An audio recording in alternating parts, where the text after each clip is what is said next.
Morning leaders মই Juran Ali professional health Koch আপোনালোকৰ মাজত উপস্থিত হৈছোঁ। আজি এনেকুৱা এটা আলোচ্য বিষয়বস্তু আমি আলোচনা কৰিবলৈ গৈ আছোঁ। সেইটো হ'ব you have to dream before the dream comes true, doctor APJ Abul Kalam Azad. So' আমাৰ প্ৰয়াত ৰাষ্ট্ৰপতি আবুল কালাম আজাদে কৈছিলে যে আমি সপোন চাব লাগে before the dreams come true. So' আমি সপোনটো যেতিয়া বাস্তৱায়িত হ'ব তাৰ আগতেই আমি সপোন চাব লাগিব। চ' বন্ধুসকল, নিশ্চয় এই কথাটোৰ পৰা বহুত ডাঙৰ এটা মেছেজ দিবলৈ ওলাইছে যে আমাৰ ড্ৰিম থাকিব লাগে, আমাৰ জীৱনৰ এটা সপোন থাকিব লাগিব। চ' সপোনটো কেনেকুৱা হ'ব লাগিব? It should be true. So' before the dream comes true, যেতিয়া সপোন এটা বাস্তৱ হ'বলৈ যায় তাৰ আগতে যিটো আমি ড্ৰিম, যি সপোনটো আমি চকুৰ আগত ভিজুৱেলাইজ কৰিব পাৰোঁ, দেখিব পাৰোঁ, তেনেকুৱা সপোন আমি চাব লাগে আৰু সপোনটো সদায় ভিজুৱেলাইজ হ'ব লাগে। চ' বন্ধুসকল, নিশ্চয় ইয়াৰ পৰা এটা বহুত ভাল মেছেজ দিবলৈ ওলাইছে। চ' ইয়াতে আমি ডক্টৰ APJ আবুল কালাম আজাদৰ এই কথাটো মনত কৰিছোঁ আৰু তেখেতক আমি সোঁৱৰণিছোঁ। So' dreams before the dreams come true, doctor APJ Abul Kalam Azad. ইয়াৰ পিছত ভিজুৱেলাইজ, আমাৰ সপোনবোৰ কি হ'ব লাগিব? ভিজুৱেলাইজ হ'ব লাগিব, আমাৰ স্বচক্ষুৰে আমি দেখা হ'ব লাগিব। ফাইণ্ড ইউৰ টপ 3 ড্ৰিমছ। আমি জীৱনত এনেকুৱা 3টা সপোন বান্ধি ল'ব লাগিব। চ' সেই সপোনবোৰ আমি যাতে বাস্তৱায়িত কৰিব পাৰোঁ। চ' আৰু সেইটোক আমি ভিজুৱেলাইজ কৰিব লাগিব। চ' ভিজুৱেলাইজ মানে কি?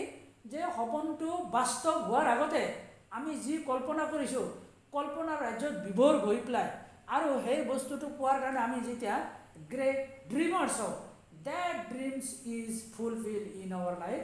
চ' এনেকুৱা আমাৰ 3টা ড্ৰিম থাকিব লাগিব। চ' আমি কিহৰ কাৰণে কাম কৰিছোঁ?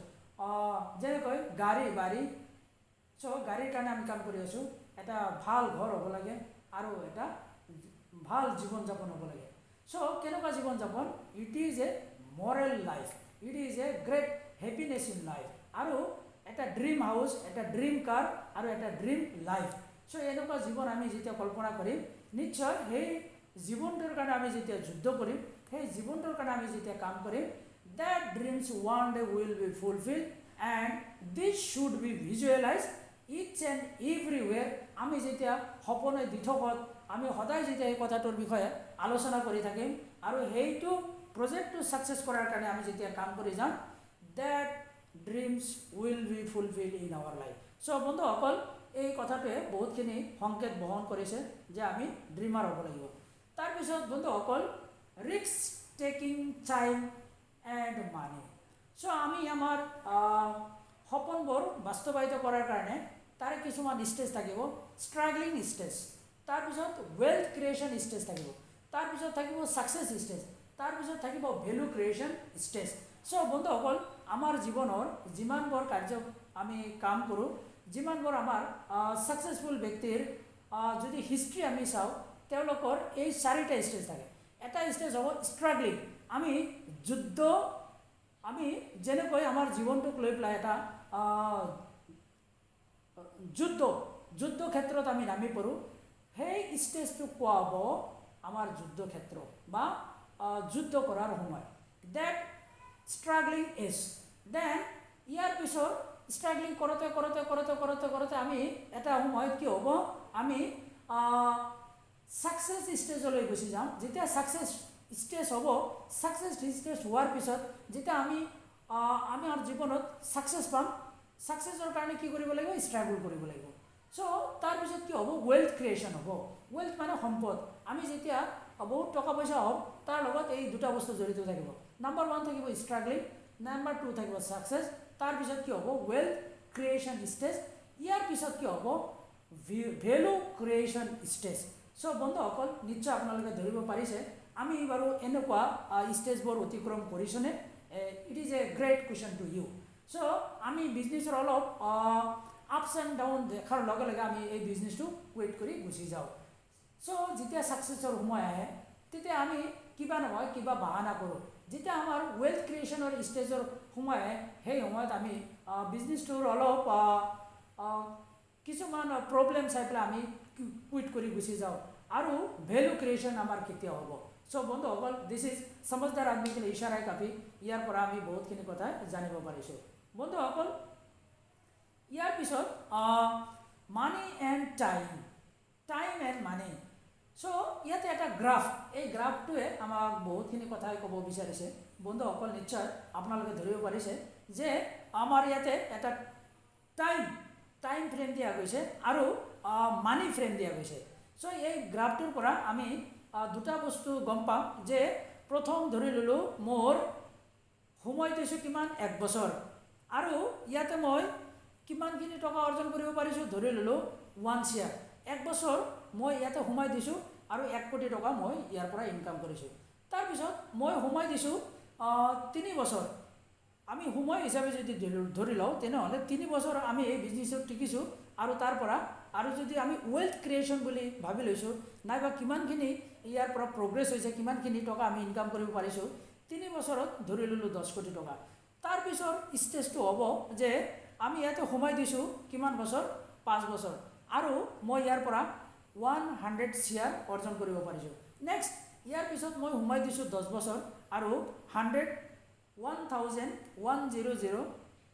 CR ইয়াতে আমি কি কৰিব পাৰিছোঁ, ৱেল্থ ক্ৰিয়েশ্যন কৰিব পাৰিছোঁ। চ' বন্ধুসকল, যিকোনো বিজনেছত কি লাগিব, সময় লাগিব, আৰু এই সময়টোৱে কি হ'ব, গৈ পেলাই আমাৰ টাইম এণ্ড মানিলৈ কনভাৰ্ট হ'ব। যিকোনো বিজনেছে আপোনাৰ পৰা সময়টো বিচাৰিব, আমাৰ পৰা সময়টো বিচাৰিব। চ' সময় আমি দিব লাগিব, আৰু সময় দিয়াৰ পিছত আমাৰ কি হ'ব, ৱেল্থ ক্ৰিয়েশ্যন হ'ব। নিশ্চয় ধৰিব পাৰিছে যে আমি বিজনেছে সদায় আমাৰ শৰীৰক কি বিচাৰিব, চুইট বিচাৰিব। চুইট মানে ঘাম। এই ঘামটো আমি जितना पसीना बहाएगा उतना ही हमारा तरक्की होगा, उतना ही हमारा सक्सेस होगा। So this is the graph and this graph is indicating a lot of things. So try to be a good listener, और आशा राखिছোঁ निश्चय আপোনালোকে ধৰিব পাৰিছে। ইয়াৰ পিছত আমাৰ ৰবাৰ্ট কিয়সাকিৰ এটা ধুনীয়া এটা কথা আমি শ্বেয়াৰ কৰিবলৈ গৈ আছোঁ। The poor and middle class work for money, the rich have money work for them। So Robert কিয়সাকিয়ে এই কথাটো কৈছিলে। এই কথাটোৰ পৰা আমি এটা গুড মেছেজ পাবলৈ ওলাইছোঁ যে the poor and middle class work for money. দুখীয়া আৰু মিডিল ক্লাছৰ মানুহখিনিয়ে তেওঁলোকে টকাৰ কাৰণে কাম কৰে। The rich have money work for them. কিন্তু ধনী মানুহৰ টকাই তেওঁলোকৰ কাৰণে কাম কৰে। চ' বন্ধুসকল, আমি কেতিয়া সম্পদশালী হ'ম, কেতিয়া আমি ধনী হ'ম, টকাই আমাৰ কাৰণে কাম কৰিব। নিশ্চয় network marketing is the best marketing, আৰু ইয়াতে কি হ'ব, আমাৰ কাৰণে পচিবল হ'ব। চ' ৰবাৰ্ট কিয়সাকিৰ এই কথাটো মষ্ট ইম্পৰ্টেণ্ট বহন কৰিছে। তাৰপিছত তেখেতে এনেকুৱা এটা মডিউল স্থাপন কৰিছিলে, যি মডেলটোৰ নাম হ'ব ESBI মডেল। চ' বন্ধুসকল, এই ESBI মডেলটোৱে কি ক'ব বিচাৰিছে নাইবা কি ইণ্ডিকেট কৰিব বিচাৰিছে, নিশ্চয় আপোনালোকে ধৰিব পাৰিছে যে ৰবাৰ্ট কিয়সাকি তেখেত এজন কি আছিলে, যে জাপানৰ এজন ব্যক্তি। তেখেতৰ এখন কিতাপ মূল্যৱান, মানে মষ্ট চেলিং বুক, আৰু এইটো হ'ব মানে কি যে a piece of book, one of the most selling book in the world. গোটেই পৃথিৱীৰ মানুহে এই কিতাপটো মানে কি কৰে, কিনে। আৰু তেওঁৰ এই থিয়ৰী, তেখেতৰ যিটো ফিলচফি, সেই ফিলচফিটোৰ মাজত দেখা গৈছে যে ESBI মডেল, এই মডেলটোৱে কি কৰে, কাম কৰে। চ' এই ESBI মডেলে আমাক বহুত কথাই শিকাইছে যে ইয়ে কি বুজাইছে, আমাৰ এমপ্লয়মেণ্ট। আমি চাকৰি কৰিলে জীৱনত কেতিয়াও উন্নতি কৰিব নোৱাৰিম। আমি যদি এমপ্লয় হৈ থাকোঁ, জীৱনত কেতিয়াও আমি বেলেগৰ গোলাম হৈ থাকিব লাগিব। Have you a job just obey your boss. আমি কি আমাৰ হায়াৰ অথৰিটি নাই বা হায়াৰ অফিচাৰৰ কথা আমি জীৱনভৰ শুনি থাকিব লাগিব। চ' জবে আমাৰ কেতিয়াও ড্ৰিমবোৰ ফুলফিল কৰিব নোৱাৰে। লক্ষ কোটি মানুহে ছাৰ্ভিচ কৰি আছে। কিমান মানুহৰ ড্ৰিম হিন্দীত এটা কথা আছে যে सर्विस आपको भूखा मरने नहीं देंगे और आगे भी बढ़ने नहीं देंगे। सो বন্ধুসকল, নিশ্চয় ধৰিব পাৰিছে যে চাকৰি কৰিলে আমাৰ জীৱনৰ কি অৱস্থা হ'ব। ইয়াৰ পিছত বন্ধু এছে কি বুজাইছে, সেল্ফ এমপ্লয়।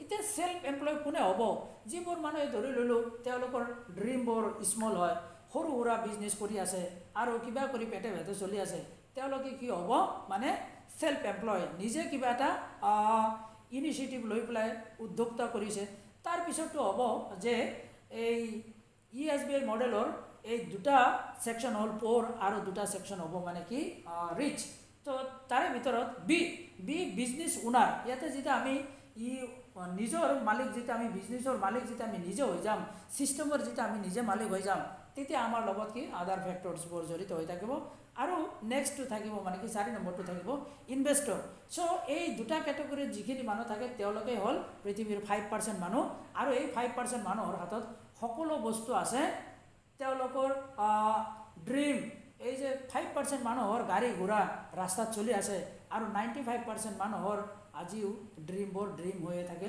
চ' বন্ধুসকল নিশ্চয় ধৰিব পাৰিছে ৰবাৰ্ট কিয়চাকি আমাক কি ক'বলৈ ওলাইছে চ' ৰবাৰ্ট কিয়চাকিৰ এই কথাটো মষ্ট ভেলুৱেবল মানে এটা সংকেত বহন কৰিছে যে সমজদাৰ আদমি কে লিয়ে ইশাৰাই কাফি আমি কি কৰিবলৈ ওলাইছোঁ আৰু কি কৰিলে আমাৰ কাৰণে